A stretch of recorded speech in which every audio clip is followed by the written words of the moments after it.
Subbab selanjutnya yang akan kita bahas dalam bab 6 ini, yaitu atau tentang medan magnet dalam bahan, yaitu subbab medan dari objek yang termagnetisasi, di mana subbab ini terbagi ke dalam beberapa bagian.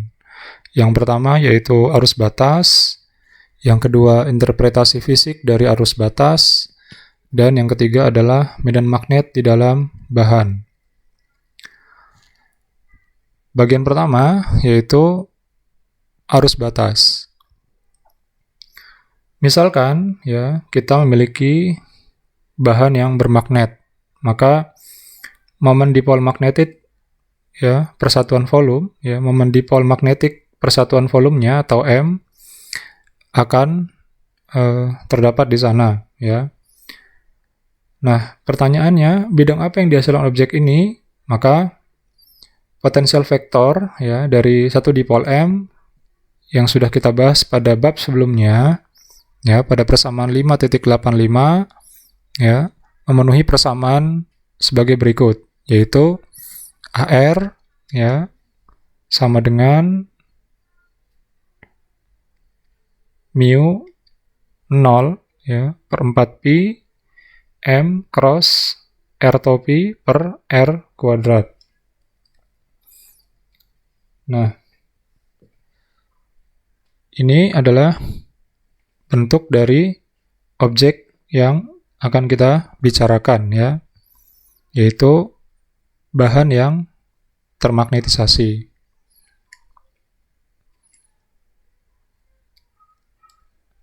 Pada sebuah objek yang termagnetisasi ya, setiap elemen itu memiliki volume d tau aksen ya, yang mana volume tersebut membawa momen dipol sebesar M dikali dengan d tau aksennya, sehingga vektor potensialnya ya dari persamaan ini akan menjadi AR ya sama dengan mu 0 per 4pi integral dari MR aksen ya cross R topi per R kuadrat d tau aksen.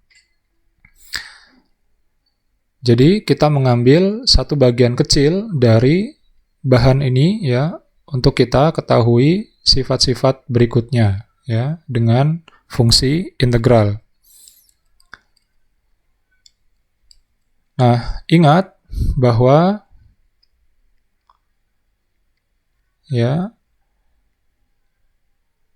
R topi ya per R kuadrat ini adalah menjadi nabla aksen ya dikali seper R ya, dan ini adalah identitas ya. Maka persamaannya akan menjadi ya AR sama dengan mu 0 per 4pi integral dari MR aksen cross nabla aksen ya dikali dengan seper R ya dikali dengan d tau. Kemudian ya kita akan menggunakan aturan integral bagian ya untuk menjelaskan produk vektor kalkulus yang berupa dot atau cross ya, yaitu sebagai berikut. Misalkan ya kita memiliki sebuah persamaan ya nabla dot fungsi A ya, maka ini akan menjadi fungsi ya nabla dot A plus A dot nabla fungsi ya. Sehingga jika kita integralkan ya kedua ruas, maka akan menjadi seperti ini ya.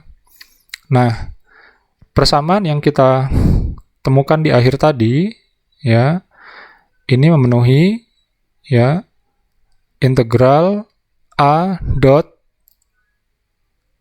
fungsi nabla fungsi d tau ya. Jadi ingat, dot atau cross sama saja ya dalam untuk menjelaskan integral bagian untuk produk vektor ya, sama dengan integral ya nabla dot fungsi A d tau dikurang integral fungsi nabla.a dtau, ya. Sehingga ya kita lihat ini persamaan yang tadi kita dapatkan, ya, ini mirip. Ini adalah A, ini cross, dan ini adalah nabla dari fungsi, dan ini dtau, ya. Dtau. Maka persamaannya akan menjadi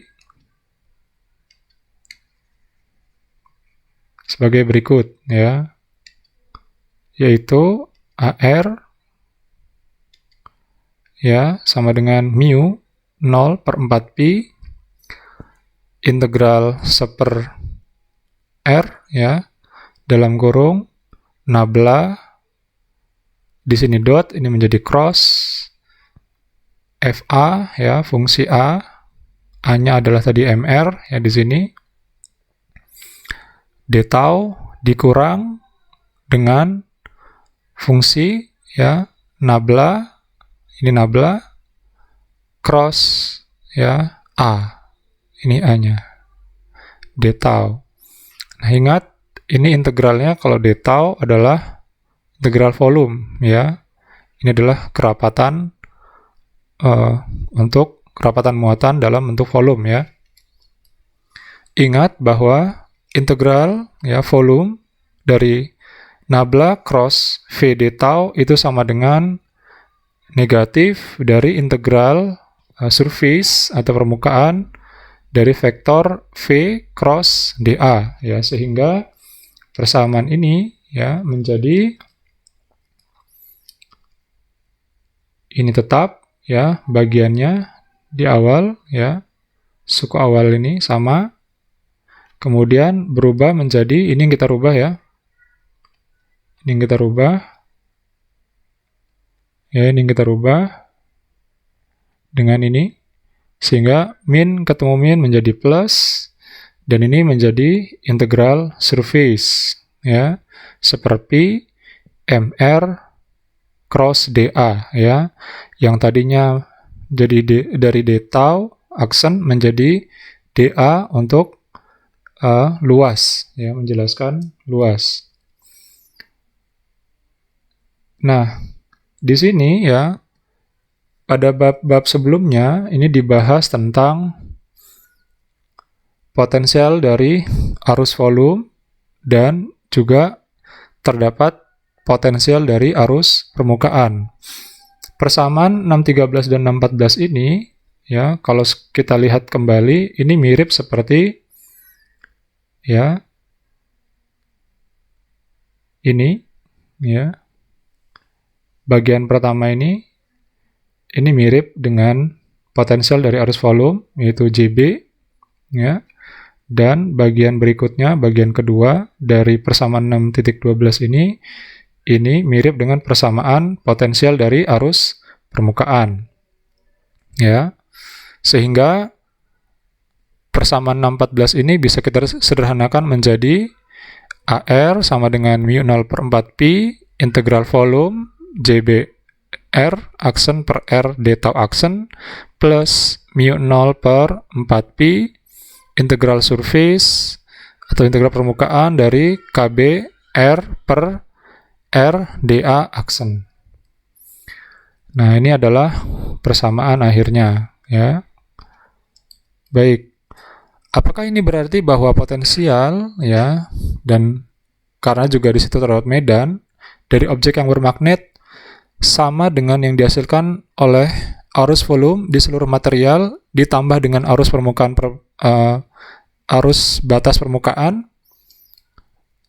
Jadi bukan itu yang dimaksud. Jadi jika kita ingin mengetahuinya, ya, maka pertama-tama kita harus menentukan arus batasnya, ya, arus batasnya, dan kemudian menemukan medan yang mereka hasilkan dengan cara mencari atau menghitung medan volume atau volume medan dan volume dan medan permukaan arus yang lainnya. Baik, demikian.